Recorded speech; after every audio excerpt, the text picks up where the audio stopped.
Hi, അസ്സലാമു അലൈക്കും. ഇന്ന് ബീഫ് ബോട്ടി റെസിപ്പി ആയിട്ടാണ് വന്നിട്ടുള്ളത്.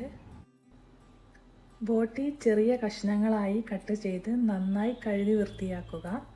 അതിനുശേഷം 5 മിനിറ്റ് തിളപ്പിക്കുക. ഇതിനൊരു ബാഡ് സ്മെല്ലായിരിക്കും. ഇത് നന്നായി വൃത്തിയാകാനും അതിൻ്റെ സ്മെല്ല് പോകാനും വേണ്ടിയാണ് കേട്ടോ ഇങ്ങനെ ചെയ്യുന്നത്. ഇനി സ്ട്രെയിനറിലോട്ട് മാറ്റാം. ഇനി അതിലേക്ക് വേണ്ട ഇൻഗ്രീഡിയൻസ്: ഒരു സവാള, അര കഷ്ണം തക്കാളി,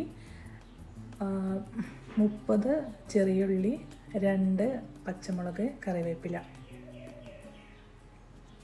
ജിഞ്ചർ ഗാർലിക് പേസ്റ്റ്. ഇനി ഒരു കുക്കറിലോട്ട് ഇട്ട് കൊടുക്കാം.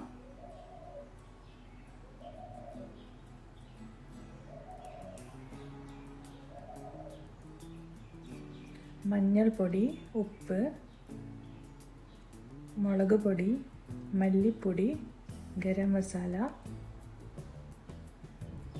കുരുമുളക് പൊടി. ഇനി നന്നായി മിക്സ് ചെയ്ത് വെള്ളം ഒഴിച്ച് 8 വിസിലടിക്കുന്നത് വരെ വേവിക്കാം.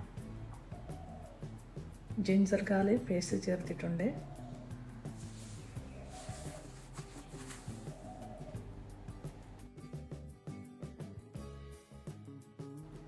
ഇനി ഒരു പാത്രം അടുപ്പിൽ വെച്ച് അതിലേക്ക് വെളിച്ചെണ്ണ ചേർക്കാം. ശേഷം നേരത്തെ ഉണ്ടാക്കി വെച്ച ബോട്ടി ചേർക്കാം. ഇത് ചപ്പാത്തിയുടെ കൂടെ കഴിക്കാൻ പറ്റിയ രീതിയിലാണ് കേട്ടോ ഉണ്ടാക്കുന്നത്. ഇത് ഫ്രൈ ചെയ്തും ചെയ്യാം, പക്ഷെ ഞാനിവിടെ വരട്ടുകയാണ് ചെയ്യുന്നത്. അതിനുശേഷം കുറച്ച് കുരുമുളകും അറബിക് മസാലയും ചേർക്കാം. അപ്പോൾ നല്ല ടേസ്റ്റി ആയിട്ടുള്ള ബോട്ടി വരട്ടിയത് റെഡി ആയിട്ടുണ്ട്. ഇത് ചപ്പാത്തിയുടെ കൂടെ കഴിക്കാൻ വേണ്ടിയിട്ടാണ് കേട്ടോ ഇങ്ങനെ വരട്ടി ഉണ്ടാക്കിയത്.